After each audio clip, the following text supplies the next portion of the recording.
আমরা আমাদের দৈনন্দিন জীবনে অনেক রকম মানসিক চাপের মধ্যে থাকি, যেটা হতে পারে ব্যক্তিগত, পারিবারিক, সামাজিক, আর্থিক আরো নানা বিষয়। এই মানসিক চাপগুলো আমাদের ব্রেইনের অনেক ক্ষতি করে, যা আমাদের কাজকর্মে বাধা হয়ে দাঁড়ায়। আর আমরাও জানি যে এইসব মানসিক চাপ থাকবেই এবং এগুলোকে মেনে নিয়ে জীবনকে চালিয়ে নিতে হবে। এর জন্য আমাদের প্রয়োজন মেন্টাল সেলফ কেয়ারের, অর্থাৎ নিজের মানসিক যত্ন নেওয়ার। আজ আমি কিছু গবেষণামূলক টিপস শেয়ার করব যা আপনাদের মানসিক যত্ন নিতে সাহায্য করবে। Tips 1, only try to change yourself, not others. আমরা অন্যের পরিবর্তনের চেষ্টা করলে ব্যর্থ হব, এটাই স্বাভাবিক। কারণ নিজের জীবনে পরিবর্তন একমাত্র নিজেই আনা সম্ভব, যদি সেটা নিজে চাই এবং চেষ্টা করি। এটা অন্য কারো দ্বারা সম্ভব নয়। যে সকল মানুষ আমাদের ব্যক্তিগত জীবনকে বিরক্ত বা অসহ্য করে তোলে, তাদের পরিবর্তন আনার চেয়ে নিজেকে হয় এদের অ্যাকসেপ্ট করতে হবে, নয়তোবা তাদের থেকে নিজেকে দূরে রাখতে হবে। Tips 2, ask for help. আমাদের দৈনন্দিন কাজের অনেক কিছুই আমরা করতে ব্যর্থ হই, কিন্তু এই ব্যর্থতার ব্যাপারে কারো কাছ থেকে কোনো সাহায্য চাই না বা আশা করি না এবং ভাবি যে আমি নিজেই কাজটি করে ফেলতে পারবো। অবশেষে দেখা যায় ছোট একটু হেল্পের জন্য পুরো কাজটি আর হয় না। তাই আমাদের হেল্পের জন্য কাছের মানুষদের কাছে বলতে হবে, কারণ আমরা কেউই সুপারম্যান বা সুপারউইমেন নই।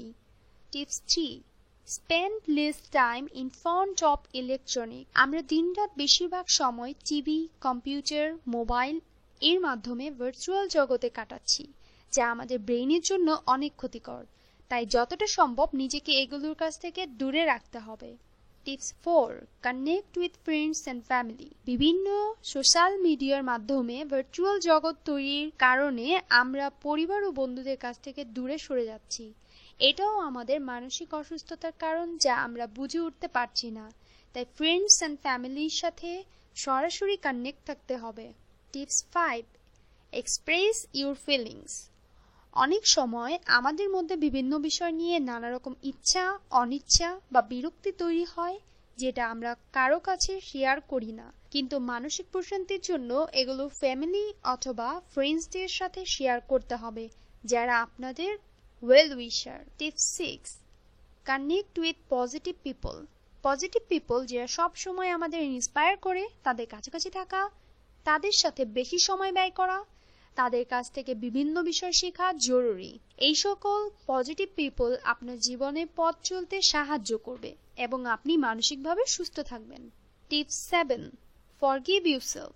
আমরা অনেক সময় অনেক বেশি ডিসপেয়ার হয়ে যে কাউকে খুব বেশি কষ্ট দিয়ে ফেলি অথবা এমন কোনো কাজ করি যা আমাদের করার কথা ছিল না।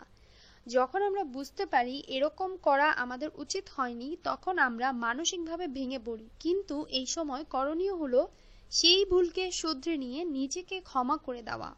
You are the best person because you realize your fault and that's why you have to forgive yourself. Tips 8, exercise. প্রতিদিন কোনো একটি নির্দিষ্ট সময় কমপক্ষে 20 থেকে 30 মিনিট এক্সারসাইজ করা উচিত। প্রথমে আমরা সহজ এক্সারসাইজগুলো দিয়ে শুরু করতে পারি, যেমন ওয়াকিং, সুইমিং, সাইকেলিং ইত্যাদি। Tips 9, play a quick game. মানসিক প্রশান্তির জন্য ছোট ছোট গেম প্লে করা যেতে পারে এবং long time online game avoid করতে হবে। Tips 10, read an interesting article or book. যখন আমাদের মানসিক অবস্থা খারাপ থাকে, তখন ইন্টারেস্টিং আর্টিকেল অথবা বুক অনেক হেল্প করে। Tips 11, spending time in nature. মানসিক উন্নতির জন্য আমাদের প্রকৃতির কাছাকাছি যেতে হবে এবং সময় ব্যয় করতে হবে। বেশিরভাগ সময় ব্যস্ততার কারণে আমরা প্রকৃতির কাছাকাছি যেতে পারি না। এক্ষেত্রে আমরা সাপ্তাহিক ছুটির দিনগুলোকে কাজে লাগাতে পারি। Tips 12, learn a new skill. আমরা যারা বেশিরভাগ সময় অবসরে কাটাই, তাদের জন্য মাইন্ডফুলনেস উপায় হলো নতুন কিছু শেখা, যেমন ফটোগ্রাফি, ড্রয়িং, কুকিং ইত্যাদি। Tips 13, make a thank you note for yourself. প্রতিদিন নিজেকে নিজে ধন্যবাদ দেওয়া যেতে পারে। একটি কাগজে যে কোনো একটি ভালো কাজের জন্য লিখে দিন শেষে নিজেই নিজেকে ধন্যবাদ দিতে পারি। এই বিষয়গুলো জেনে চললে আমাদের মানসিক অবস্থার যত্ন আমরাই নিতে পারবো। আশা রাখছি বিষয়গুলো অবশ্যই আপনার পরিবার এবং বন্ধুদের সাথে শেয়ার করবেন এবং পরবর্তী ভিডিও আপডেট পেতে সাবস্ক্রাইব করতে ভুলবেন না। ভালো থাকুন এবং ভালো কাজে সাহায্য করুন। ধন্যবাদ।